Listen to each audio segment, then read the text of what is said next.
আহা কি আনন্দ, আহা কি আনন্দ, আকাশে সূর্য নিচে মাটি। আহা কি আনন্দ, আহা কি আনন্দ, আহা কি আনন্দ। আরে ও গোপাল দাদা, গোপাল দাদা, এই সকাল সকাল কি আবার পিছু ডাকলো? আরে আমি গো আমি। আমি তো আমি নামে কাউকে চিনি না। আরে তুমি একটু পেছন ফিরে তাকাও তো। আমি তো সামনে যাচ্ছি, পেছনে তাকাবো কেন? ঠিক আছে, তাহলে আমি তোমার সামনে আসছি। আরে দৌড়াচ্ছ কেন? হ্যাঁ, আরে দাঁড়াও দাঁড়াও বলছি, দাঁড়াও, নইলে কিন্তু আমি মহারাজের কাছে যাব। হ্যাঁ, ও ভোলা তুমি? আরে আগে বলবে তো, আমি করছিলে কেন? একদম কথা ঘোরাবে না গোপাল দাদা। এবার বলো কি বলছি। দেখো, আমি তোমাকে আগের বছর 50 মোহর ধার দিয়েছিলাম। এ কি, তোমার তো মিষ্টির দোকান, ধার দিলে তো লোকে ছুরি কাঁচি ধার দেয়, আর তুমি মোহরে ধার দেওয়ার ব্যবসা শুরু করেছো কবে থেকে বলো দেখি? আবার কথা ঘোরানো শুরু করেছো? হ্যাঁ, আমি এবার কিন্তু সত্যি মহারাজের কাছে যাব। আরে মজা করছি তো। আরে বারবার আমাদের মধ্যে মহারাজকে টেনে আনার কি দরকার বলো তো? সে না হয় টানলাম, তবে তুমি ওই আমার 50 মোহর সুদ সহ কবে ফেরত দেবে বলো তো? আর কিন্তু তোমার হাতে ওই 1 সপ্তাহ সময় আছে। হ্যাঁ, 1 সপ্তাহ মানে কতদিন ভাই? 7 দিন, 7 দিন। 7 দিন? আচ্ছা 7 দিন মানে কত ঘন্টা? 24 গুণ 7, মোট ওই 168 ঘন্টা। ও, অনেক সময় আছে। দেখো গোপাল দাদা, তোমার সাথে কিন্তু আমার ওই কাগজে কলমে লিখিত পড়িত আছে। হ্যাঁ, যদি ওই সময়ের মধ্যে তুমি আমার কাছ থেকে নেওয়া ওই অর্থ আমাকে ফেরত না দিতে পারো, তাহলে কিন্তু তোমার ওই বাড়ি ঘর সব আমার হয়ে যাবে। হ্যাঁ, হ্যাঁ হ্যাঁ, মনে আছে মনে আছে। এখন রাজসভায় যাই, 168 ঘন্টা পেরিয়ে গেলে চলে এসো, কেমন? বেশ, কথাটা মনে থাকে যেন। হ্যাঁ, তখন আর কিন্তু কোনো চালাকি করতে যাবে না, আমি সোজা মহারাজকে বলে দেব। ঠিক আছে ঠিক আছে।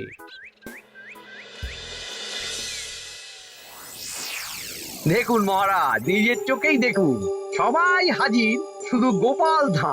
সত্যি গোপাল ইদানিং আবার দেরি করে আসা শুরু করেছে। ওকে আচ্ছা করে ধোলাই দিন, তাহলেই চলে আসবে। কাজের কাজ তো কিছু করে না, শুধু বসে থাকে, তাতেও এই। যা বলেছেন মন্ত্রী মশাই।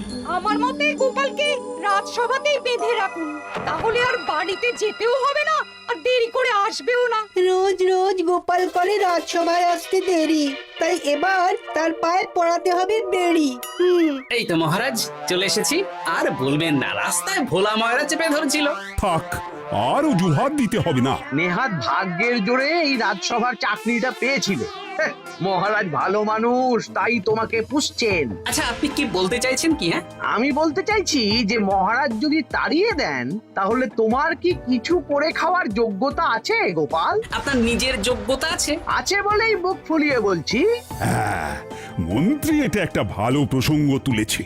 আমার রাজসভার সকল সভাসদদের বলছি, যদি কোনো কারণে তোমাদের চাকরি চলে যায়, তাহলে তোমরা কি করবে একবার ভেবে দেখেছো?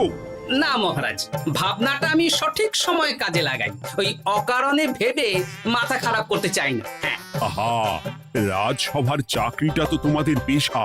এই পেশার বাইরে তোমরা কে কি করতে পারবে? দেখুন মহারাজ, আমি তো ভেবেই দেখেছি যে যদি রাজসভার চাকরি না থাকতো, তাহলে আমি ব্যবসা করতাম। আমি মহারাজ যদি বিজ্ঞানী না হতাম, তাহলে শিক্ষা দান করতাম। আমি তো ছবি আঁকতাম, কলম না থাকলে আমি তুলি ধরবো। আমি কামারশালায় কাজ করতাম। আমার তো ছোটবেলায় মূর্তি বানানোর শখ ছিল, আমি মৃৎশিল্পের কাজ করতাম। কি গোপাল, এবার তুমি বলো। সবাই তো কিছু না কিছু বিকল্প ভাবনা চিন্তা করে রেখেছে। দেখুন মহারাজ, অনেক ভেবে দেখলাম আমার কাজ তো ভাড়ামো, তাই আমি লোক হাসিয়েই পয়সা রোজগার করব। আর বিশেষ কোনো গুণ তো আমার মধ্যে খুঁজে পাচ্ছি না মহারাজ। বেশ, আমি একটা ছোট্ট পরীক্ষা নেব। আজকের পর থেকে আগামী 7 দিন, আর এই 7 দিন তোমরা তোমাদের যা মন চায় সেটা করে রোজগার করবে। আমি তো খেতে ভালোবাসি। তাহলে খাবে। গোপাল হয় মুখ খুলে থাকে, নইলে চোখ বন্ধ করে। ও শুধু দুটো কাজই ভালো করতে পারে। আর সপ্তম দিনের শেষে বিচার হবে কে কত রোজগার করেছে। যার রোজগার সবচেয়ে বেশি হবে তাকে আমি দেব 100 মোহর উপহার। আর মহারাজ, যে সবচেয়ে কম রোজগার করবে তার বেতন থেকে আগামী 10 মাস 10 মোহর করে কাটা হবে। কি রাজি তো? হ্যাঁ, রাজি রাজি। আমি জানি যে গোপাল ফুটো করিও রোজগার করতে পারবে না, তাই গোপালই হারবে। বেশ, আর যদি অন্য কেউ হারে? তাহলে আমি নিজের বেতন থেকে তাকে আগামী 10 মাস 10 মোহর করে দেব। ব্যাস, এবার তোমরা কাজে লেগে পড়ো।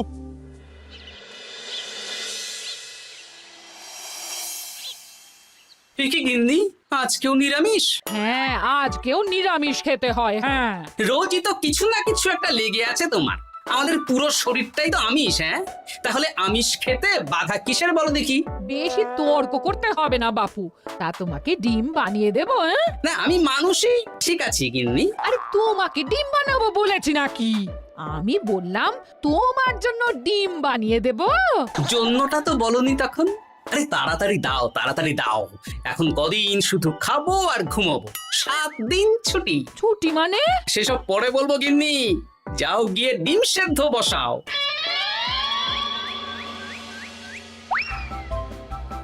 আরে করছোটা কি?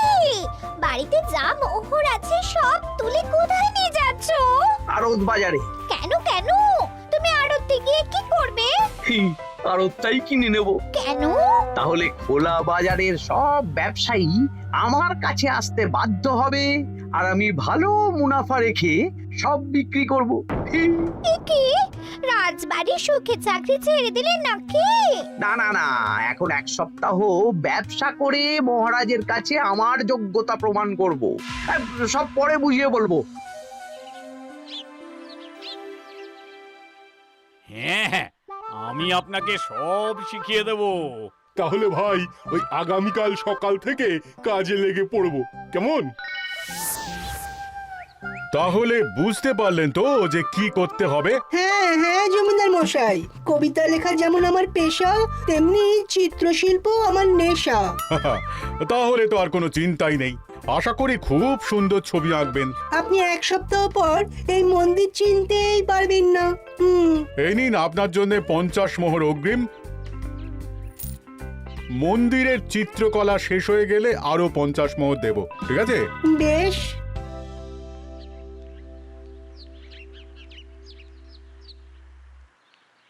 এই হাত চালা, হাত চালা। হাত পা সবই তো চালাচ্ছি মন্ত্রী মশাই। আপনি এত শাকসবজি আনাজ দিয়ে করবেনটা কি? আমি এখন 7 দিন কৃষ্ণনগরের বাজার নিয়ন্ত্রণ করব, তাই সব জিনিসপত্র আড়ত থেকে আমি নিজেই কিনে নিয়েছি। এবার সাধারণ বাজারের দোকানদাররা আপনার কাছে আসবে। কাল সকাল থেকে শুধু মোহর গুনবো।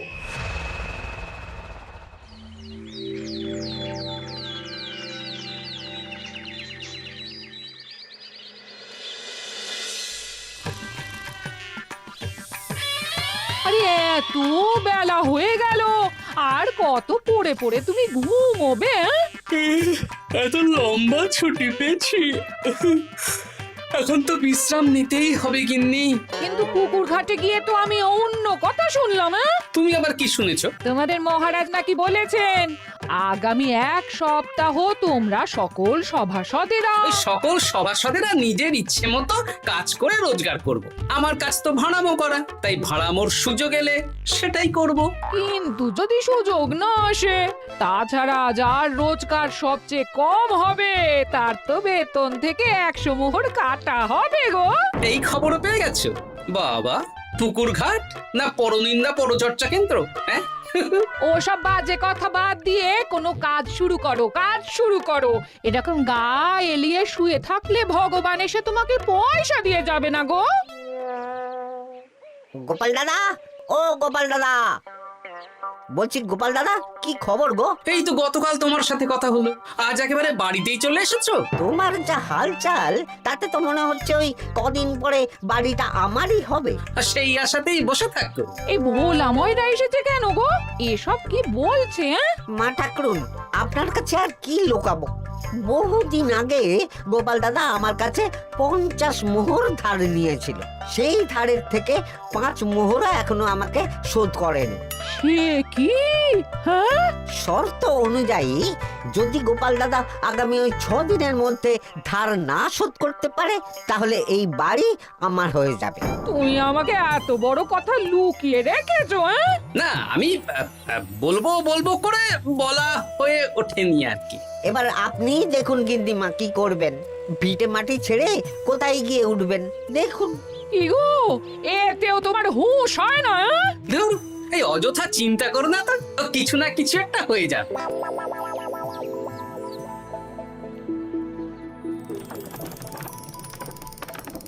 বাহ বাহ বাহ, পণ্ডিত মশাই, আপনি তো এর মধ্যেই কাজ শিখে গেছেন। আমি তো ছোট থেকেই মাটির পুতুল বানাতে ভালোবাসতাম। বিভিন্ন দেবদেবীর মূর্তি নিজেই বানাতাম, তারপর পুজো করতাম। আমার পরম সৌভাগ্য আপনার মতন পণ্ডিত মানুষ আমার কুমোর শালায় কাজ করছেন। কোনো কাজই তো ছোট নয়।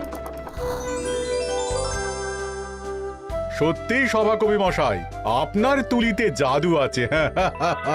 কি সুন্দর কারুকার্য। সবই আমার মা বাবার দান। আমার বাবা খুব বড় চিত্রশিল্পী ছিলেন, উনি হাতে ধরে আমাকে ছবি আঁকা শিখিয়েছেন। বাহ বাহ বাহ বাহ।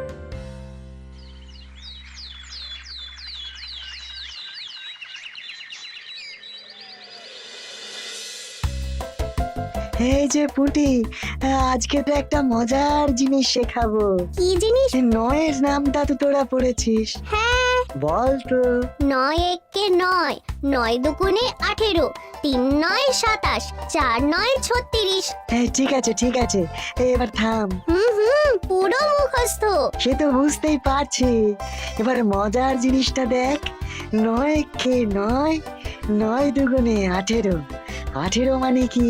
1 10 8। হ্যাঁ, এবার 1-এর সাথে 8 যোগ কর, কত হয়? 9 3 9 কত? 27। 2-এর সাথে 7 যোগ করলে কত হয়? 9 36-এর 3-এর সঙ্গে 6 জুড়লে 9। আরে বাস, দারুণ তো। হ্যাঁ হ্যাঁ। সত্যি বিজ্ঞানী মশাই, আপনি কি সুন্দরভাবে পড়া বোঝান। এটা তো আমার নেশা।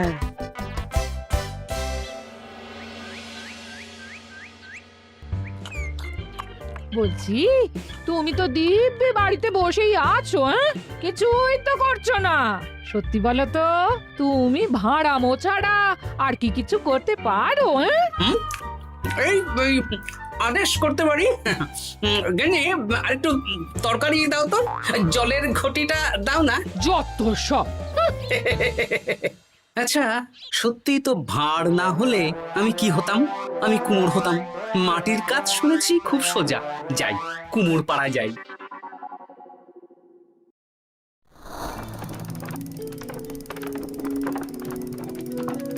আমার কি সৌভাগ্য, রাজসভার দুজন সভাসদ আমার সঙ্গে কাজ করছে। আচ্ছা, এইভাবে ঘোরাবো?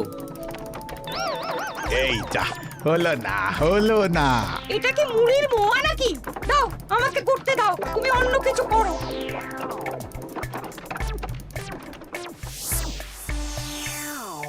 বলো গোপাল দাদা, কি দেবো? মুড়ির মোয়া, তিলের নাড়ু? আমি কিনবো না গো, বানাবো। হ্যাঁ, কি বানাবে? ওই মুড়ির মোয়া। কদিনের জন্য আমার একটা কাজ দরকার, বুঝলে? তা বেশ, তাহলে এসো, এই পিছনেই আমার কারখানা, গুড় মুড়ি সব রাখা আছে, বানাও। এই দেখো, এই যে গুড়ের হাঁড়ি আর ওই যে মুড়ির বস্তা, এবারে বানাও। বেশ, আমি তবে সামনে দোকানটা সামলাই।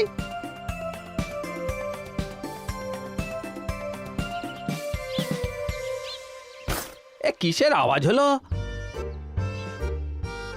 আরে আরে আরে, এ কি করলে গোপাল দাদা? আর বলো না, ওই গুড়টা ঢালতে গিয়ে হাঁড়িটা হাত ফসকে পড়ে গেল। এই তুমি যাও তো, তোমাকে কিচ্ছু করতে হবে না, যত সব বিপদ বাড়ানো।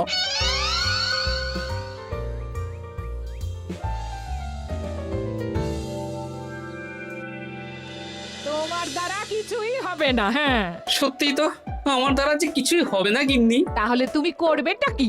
এমন করে বলো না গিন্নি, সবারই খারাপ সময় যায়। আর খারাপ ভালো, যে সামান্য মুড়ির মোয়া বানাতে পারে না তার মুখে এসব মানায় না, মানায় না। এদিকে বাজারে সবজির দাম হু হু করে বেড়ে গেছে। তাই নাকি? বলি তুমি জানবে কি করে? কদিন তো শুয়ে বসে আছো, আমি তো বাজার দোকান করি। মন্ত্রী মশাই এখন আড়ত সামলাচ্ছেন আর সাধারণ বিক্রেতাদের চড়া দামে বিক্রি করছেন। হ্যাঁ, ও বেটা জীবনে শোধরাবে না। উনি তো তাও ছলে বলে রোজগার করছেন গো। আর তাছাড়া অনেকে পথে গান শুনিয়েও রোজগার করেন, সেটাও তো তুমি পারবে না। হ্যাঁ, এই তো পেয়েছি। 6 দিনের মাথায় তো রাজসভায় একটা বৈঠক হবে, সেদিনই আসল মজা জমবে। কিসের মজা গো? হ্যাঁ, সেটা সেদিনই বুঝতে পারবে।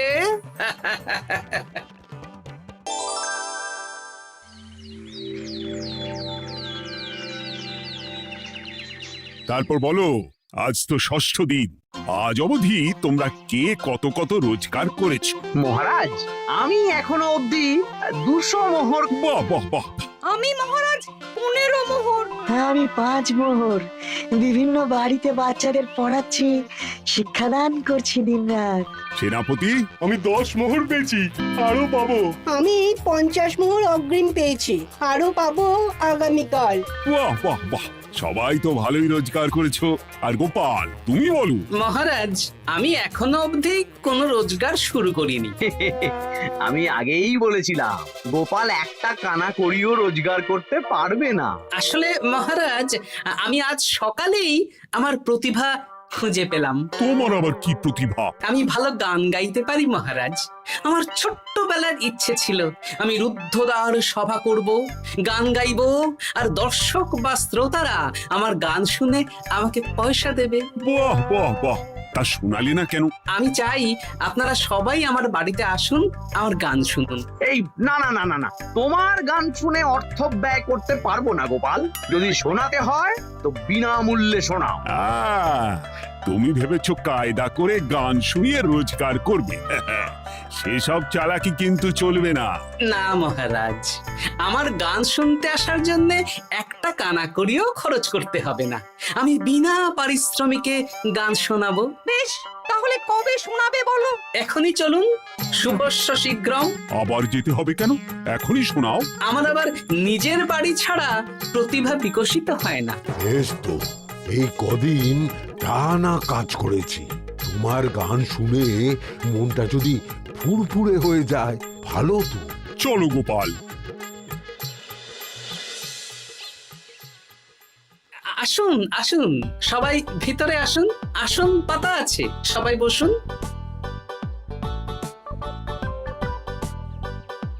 নাও, এবার গান শুরু করো। দাঁড়ান মহারাজ, আমার গান আমি বাইরের লোককে শোনাতে চাই না। কু কু বাবা, আবার কোকিলের মতন আওয়াজ করছে। কু।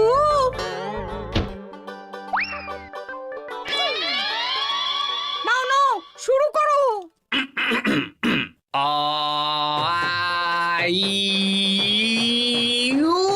ওরে বাবা রে বাবা!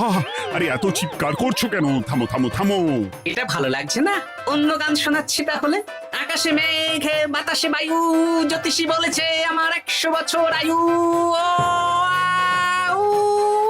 আরে থামো থামো! আরে কান ঝালাপালা হয়ে গেল। না, থামতে আমি পারবো না, গান শুনতেই হবে।